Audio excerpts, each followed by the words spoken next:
All right, Clem. What's going on, Cam? Hey, grinding, man. Yes, How you sir. doing? I can't complain. I feel good. I feel great. I couldn't feel Man, more better. man, that's what it is, man. So, a lot of people might probably know who you are from the, what I'm saying, more the Atlanta area. You know what I'm saying? I got a big West Coast following. For everybody who don't know who you are, can you kind of introduce yourself and let them know, a little bit of your history?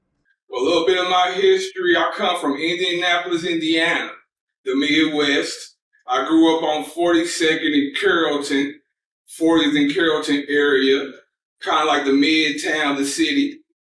Let's see. I went to high school at Arlington High School.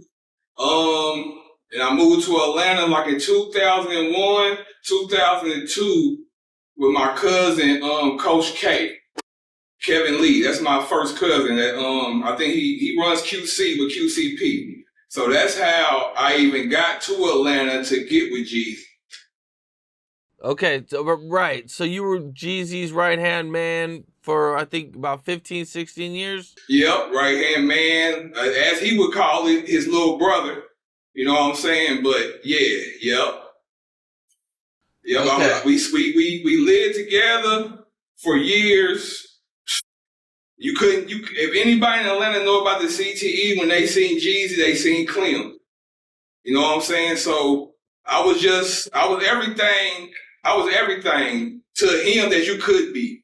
A driver, a chef, a maid, fucking assistant, goddamn, whatever you want to call it, that's what I was. But I really was there, for, to protect him. You know what I'm saying? Like, I was the one that was always with him that he knew I wasn't gonna let nobody play with him. You feel me? So that's how I became a little brother, and he just seen how solid I was. And once Coach introduced me to him, me and him just was like this. So Okay, let's go back a little bit, man. Can you kind of paint that picture for me, like what it was like for you growing up? what it was like for me growing up, it was fun. I was a happy kid. You know, I'm like every other black man in America that they fathers on drugs and they mamas take care of everything, but she has a good support system as far as our household and our family. My grandmother always kept our family tight. So, cause that's how, like I said, Coach is my first cousin.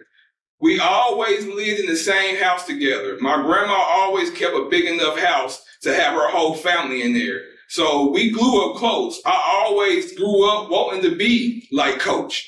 You feel me? So that's why I did music, always running up under him and following him, just wanting to be like him. Cause that was my big cousin. So, but my growing up was great. Like everybody, I mean, you had people that's on drugs and stuff. As far as my family, everybody had a good head on their shoulders, and they raised us right. My mother raised us right. You never got into rapping or tried rapping yourself? Oh, never. No, that ain't nothing I never wanted to do. I never wanted to rap, but I always wanted to be a part of the music shit. Cause I got another cousin named Yuri that we all grew up together too, and he was always a DJ. And Coach always loved music. Like, that's how I got to love music, just being around Coach and listening to him play all that New York stuff, EPMD, Nas, Jay-Z, got the Rakim, AZ. He used to play a lot of New York music. Like, Coach was a big New York music fan. You know what I'm saying? So that's how I wanted to be. But Coach was never no rapper or nothing. And my other cousin wasn't no rapper either. He was a DJ, and Coach just loved the business. And I remember when Coach moved to Atlanta, and he told me that he's about to go do some music shit. And next thing I know, he shows back up, and he's running promotion and stuff for Pastor Troy. And that's when and then when he started doing that Pastor Troy stuff, like I said, I always grew up wanting to be like him. So whatever he was doing, I wanted to do. So I wanted to be a part of the music stuff because that's what he was doing. So, but my upbringing was great. I had good leaders. Okay, and so Coach K moves to Atlanta, and now you're still over here in Indianapolis. At what point do you move to Atlanta with him? And I moved to Atlanta, but see, I don't move to Atlanta probably until 2002. But before I moved there, I was already going back and forth. Cause when he first brought me, he brought me and three of my homeboys down there to do promotion for Jeezy. This is before Jeezy had Trapper Dot or Streets is Watching. He had Come and Shop with Me out. That was a double album that he first did in 2002, the hard and soft disc. I don't know if everybody remember, but that was like the first official double disc Jeezy album.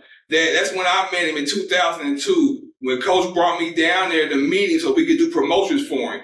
Cause Coach had called me, was like, "Hey, I just met this guy. He raps, but he in the streets. He got paper and he got the talent, and he's putting the team together and he's letting me put it together for him. And I'm bringing you little cousins to do the promotion."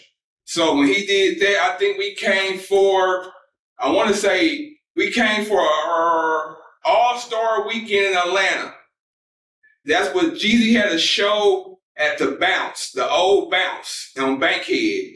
And that's when I first met Jeezy. And when we first got there, we pulled up the Coach spot. And back then, you gotta understand, 2002, 2003, I think the 745 BMW just came out. And when we got to Coach House, it was two of them there. It was a black one and a gray one. And we was like, damn, that's that new shit right there. Who shit is them? And Coach was like, that's Jeezy and that's O-Dog. That's they cars, right? So that's when I ain't even met Jeezy yet, but you see what I'm saying? I'm just looking at what's going on. So I finally meet Jeezy, woo woo woo, and when I meet him, we meet him over off I want to say Piedmont Street at something called Marco's Pita. And it was a place called Dugan's across the street. And when I first met him, he was in a 645 two-door all-black BMW drop top. That's when I first met him. And it had like 24s on it. And this is when I first met him. And, you know, he was a real nigga. You know what I'm saying? He showed me love. It wasn't no fake shit. And that's the first time I met Jeezy's other business partner, Carbon 15. I don't know if you ever heard of Carbon 15.